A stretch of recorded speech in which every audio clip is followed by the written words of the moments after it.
A few words, not too many, because I don't know a lot. So this is, in the absence of a term, we're calling it the celebration of life, but as we all know, in the past, the poor person who we were celebrating was not around anymore. So I think it's a brilliant idea, a wonderful idea, that Eileen actually, Nance, where are you? Do you have that thing? The calendar? No, I want, come on. Anyway, so what happened was, for the last 10 years, I'm going to tell her, she's telling me no. For the last 10 years, Eileen, Nancy bought Eileen a calendar. Not a calendar, what do you call it? Journal. This year, Nancy didn't get one for her in December or November because Eileen decided she was going to check out, literally check out. But thankfully, she failed the exam.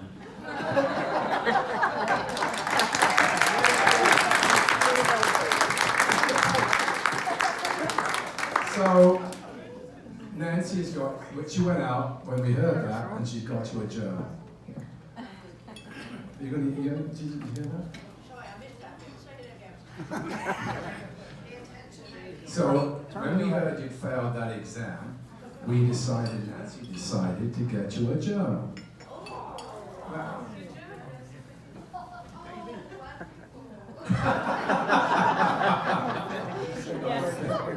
So, I'll just give you an overview of this afternoon, if I may. I said a few words. Eileen's going to do a presentation. I was going to educate myself on her life, because she's now, I'm going to say 95, she could be 96. 95. So I don't have to bother, because she came up with a wonderful life story about herself. And it made me realize that perhaps we all should do that, because there's lots of things you've forgotten in life, and all of a sudden it's gone by. But it brings back so many wonderful memories about the details of anyone's life. So I found it, I thought it was going to be boring, but it wasn't. It was really good.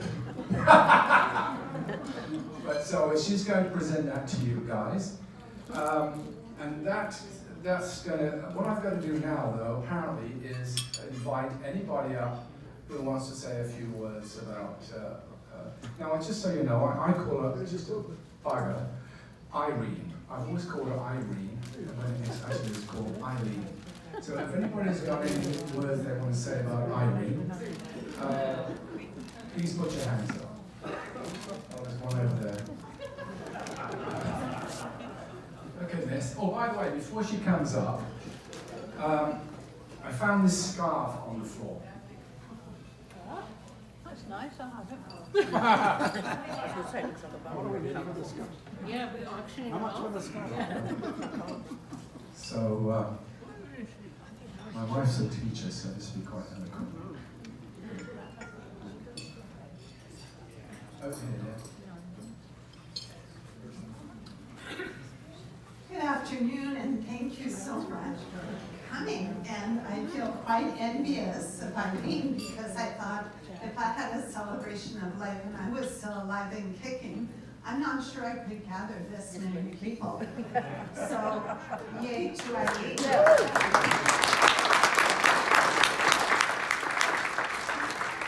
So, of course, the agenda, Eileen, was supposed to be my little story, because every year, for the last 10 or 15 years, I would buy 2 agendas for the following year, and then I would give it to Eileen. And this year, when they came out in November, I was quite choked. And I thought, well, I'm gonna order one.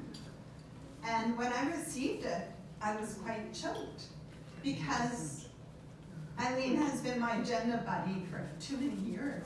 So anyway, I was more than thrilled to know that she was alive and kicking to this party, and just wanting to celebrate gratitude for her family and friends. And Eileen, another year, right?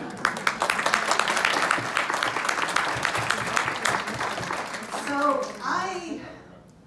know, we lived on Panorama. Michael and I moved into 2007 Panorama. And the first Cole that we met was Jimmy. And Jim was a character. The fact that he was British, and he drank tea, and he would stop in at our house, and we would have long conversations.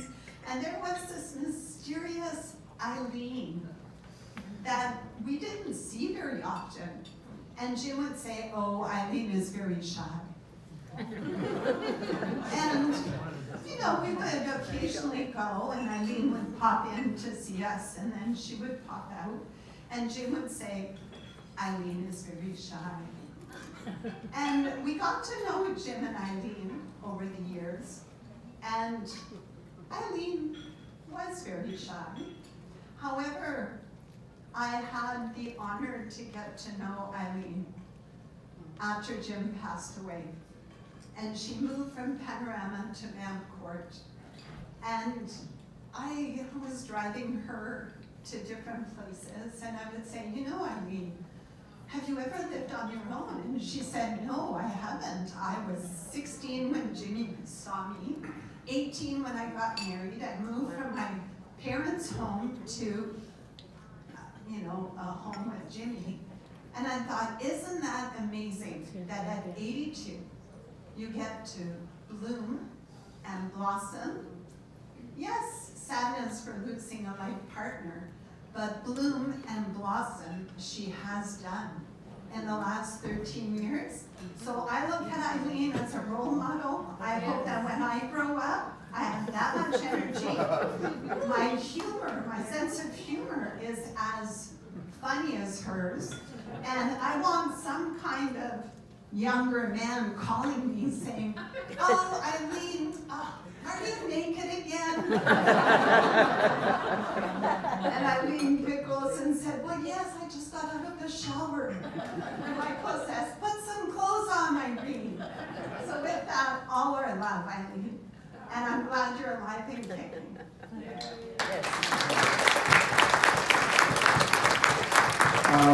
The lady at the back wants to say a few words. You want this? Yes. I mean, I'm kind of loud, but No. I'm a loud one. I hope you're in range. Hopefully I don't blow the speakers up. I wanted to say that I adopted her from my first husband. I'm here now with my second husband, but I got to keep her in the divorce. And I feel like I won. But she has really kind of taken the place of the matriarch for me and my family after my mom and my grandma passed away in 2011 and 2013. And for a while there, I was coming up probably 4 times a year to spend like 3, 4, sometimes 7 days with Aunt. I couldn't get enough of her. And over these years, I just feel like she has just grown to such a large place in my heart. And I thought that today was going to be this weekend would be the last time I was going to see her. So when I came up and we went out to dinner last night and I found out that it's not, I was overwhelmed with joy. And when I got back to our hotel room last night, my husband said, oh my gosh, you're literally beaming. And I said, well, I just got to spend a whole evening with Aunt by myself, which was great. And I told him, that she's going to be around with us for a while. So I'm hoping to be able to have more visits with her up here. And it's funny because Nancy literally took the words that I was going to say about Aunt. And I knew Aunt with Uncle Jimmy for a little while before Uncle Jimmy passed away. And I wouldn't really say that she was shy, but Uncle Jimmy kind of was the life of the party. He kind of took over the show a lot of times when he was around.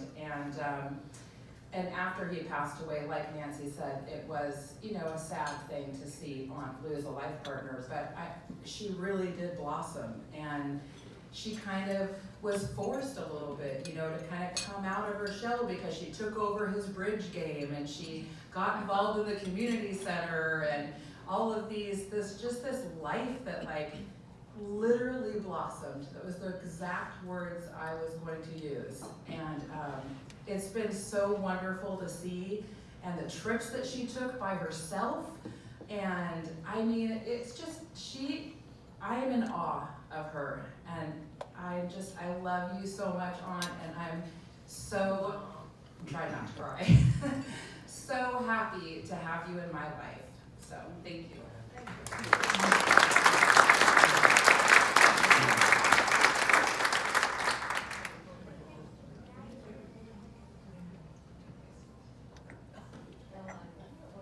Thank you. My name is Cheryl and I'm a bridge player. About 15, well, I'm trying to be a bridge player. About 15 years ago, my friend Suzanne Humphrey said to me, I'm going to Parkgate to learn to play bridge, for bridge lessons with Pat Nolan, who had intermediate bridge at that time. But Pat always had a little table in the room for beginners. So Suzanne and I show up for bridge lessons. Now Suzanne played bridge about 30 years earlier, so she was just upgrading her skills. And so my experience was, as a child, I played Go Fish. Then I played Crazy Eights. And then I graduated to Solitaire. And then from there I went to cribbage and then hearts. Now hearts is if you play with your family, you know, you can end up disowning your family. Anyway, so we went. Suzanne and I sat down at a table, and this nice lady came and sat with us.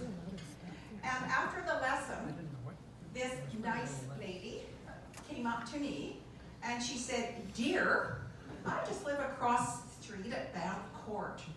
And she said, "I would really like to, because your friend is just upgrading her skills, I would love for you to come over after each lesson, and I will give you another lesson." And I thought, I don't know this woman, she doesn't know me, and I'm getting an offer to her apartment.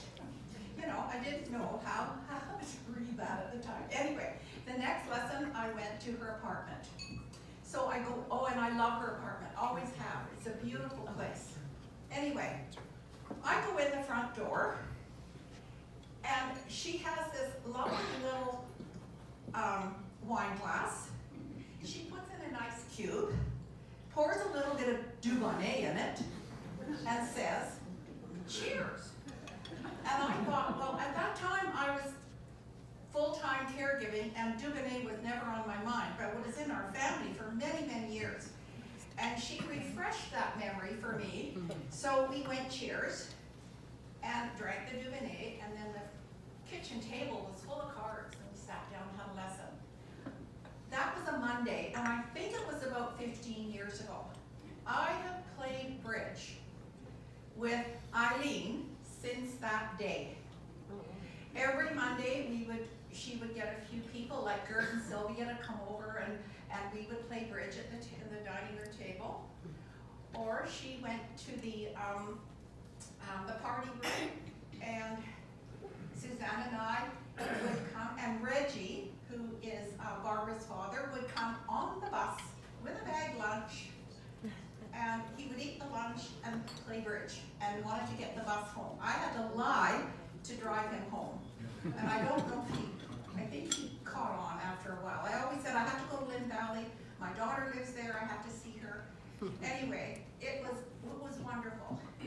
Now to show you the type, so we've been playing bridge ever since. We played bridge on Mondays, we played everywhere. We even played bridge, Suzanne and I, and Eileen, with Reggie, his very last game of bridge. And that just got me right here. She is such a caring, wonderful woman, so full, well, I was gonna say full of life, and she is still. Now, my friend is Suzanne. She's my friend. But Suzanne, friendship to do that. So now, well, there's a few other stories, but anyway, we did playing bridge. COVID hit, and now we're playing bridge base online. And we're still playing bridge. And everything I've learned about the game, I've learned from Pat and Eileen, and it's amazing. And I'm just a very average player, I feel. So every now and then I get this phone call. Cheryl, it's time. Oh, my friend Suzanne is in a care facility now. But I get this phone call every now and then. Cheryl, it's time to visit Suzanne. So I pick her up, we get a little gift, and we drive up to the care facility and we visit Suzanne. That's the kind of person who's sitting in that chair over there. She also has a friend named Joan. Now, I don't know how, I think Joan's 111 or something like that. She still visits Joan to this day. Whether Joan knows she's there. Where are you, Alec? She still visits Joan to this day. So Eileen, I just want to thank you for this wonderful friendship. And you know, I don't know 90 people. I just don't know where I would find this many people. I have to keep playing bridge for another 15 years, I guess, before. But Eileen, every Monday, from as long as I breathe, I will take a wine glass, put in an ice cube, and put some Dubonnet in, and salute my friend Eileen. Thank you.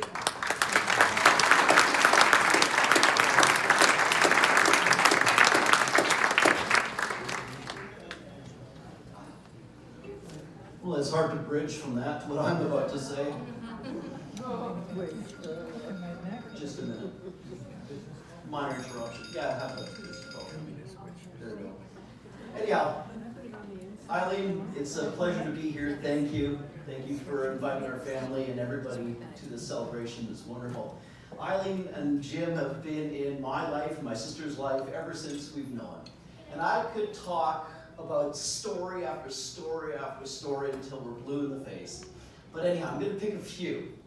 So when we were kids, Marie and her kids, we always go to Jim and Eileen's place for Christmas dinner.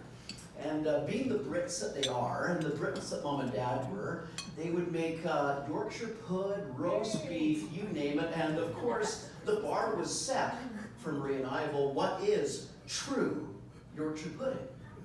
Well, that's just the norm, right?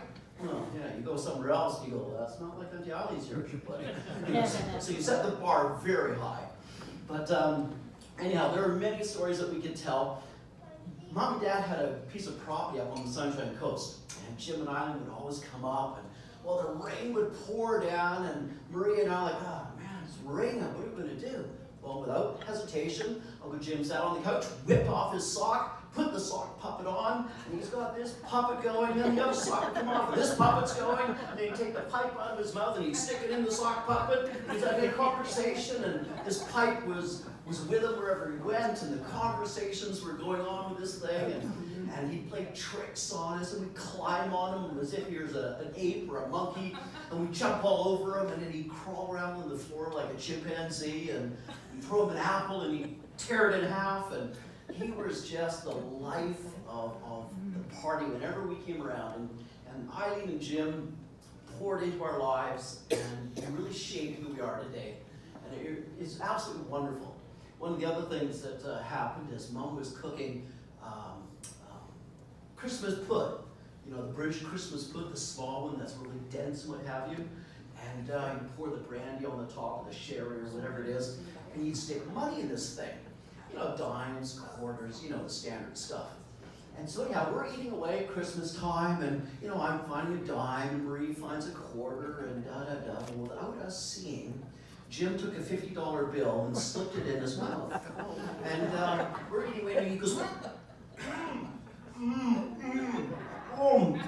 and he pulls out this yucky $50 bill, and when we were kids, $50 was that. we're transfixed. And Mom and Dad are like, oh brother, here he goes again. And Eileen's winking, and we're just like, $50? And can I have another piece? We ate the whole thing, didn't find $50. Anyhow, Jim shoves it in his pocket, and that was that. But, so he shaped who we are today. It was amazing. I remember one other story, and then I'll quit. Eileen and Jim always fish up at Lee's Bay up near Pender Harbor. And they go in the 12-foot boat, and away they go. Every year, or several times a year, you go fishing up at Lee's Bay. And Eileen told me this one story that was really quite something. So she hooks into this big spring salmon, and this thing is running. And she's playing with it for 45 minutes, I think the story goes, something like this. And your arms are so tired. You're like, you're Jimmy, I just can't do it. And he goes, no, I'm not helping you. It's between you and the fish. You choose. You're a fisherwoman, you're a sports fisherwoman. See who wins. Oh, but Jim, I just can't do it anymore. So he hands her the knife. Says, go ahead, cut the line. No, I can't cut it. Well, then play it. Well, she reels in, and finally she gets it and lands the fish. She goes, oh, Jim, thank you. Thank you for not bailing me out. Thank you that I had to do it. And that was the way he was. He said, no, that's what you chose to do, therefore do it. And he taught me things in carpentry and stuff. Anyhow, the stories can go on and on, but thanks for pouring into my life and Marie's life and many other people's lives. Just you and Jim were, I don't know, a team. Thanks.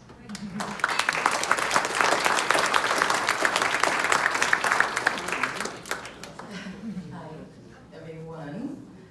I'd like to also say, like, isn't it awesome that there's just so many people that come and celebrate you, Eileen? See, my voice will quiver because I'm not used to speaking in a mic, so sometimes the emotions come. It's Dawn. I'm coming over there. Even though I actually met Jim first, so I'm coming.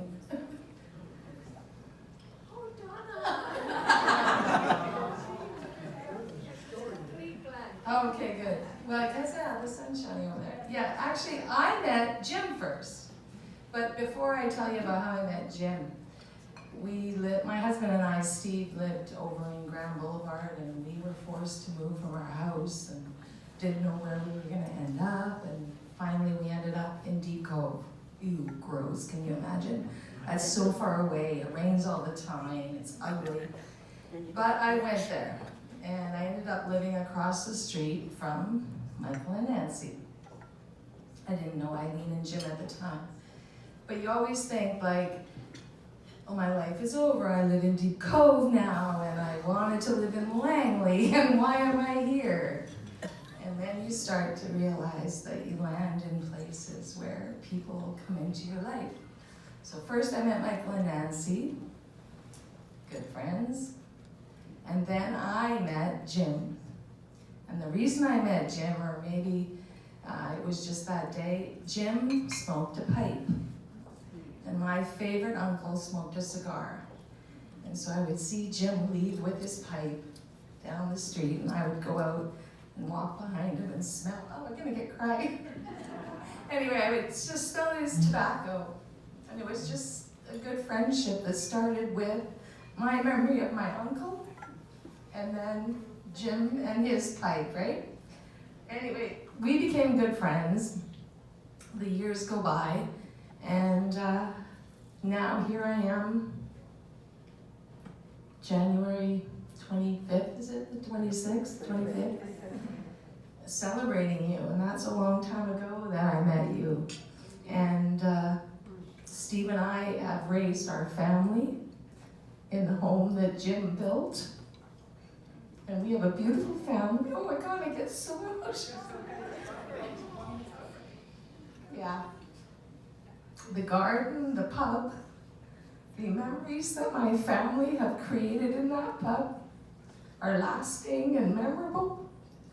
And we're hosting a wedding there, September 13th, for our daughter, and she's already planning a night in the pub with special shots, and so.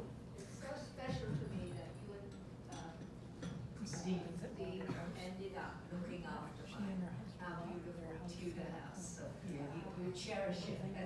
You cherish it. Spoiling my speech. No, you're not spoiling your speech, you're just adding good value to it.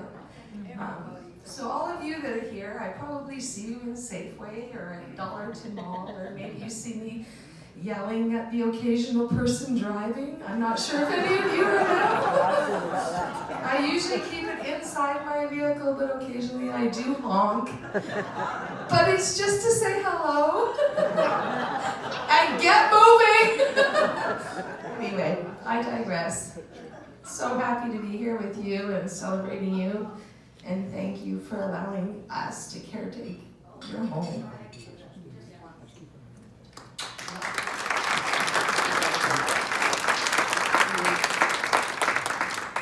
Okay, anybody else? No. Can we open the bar again?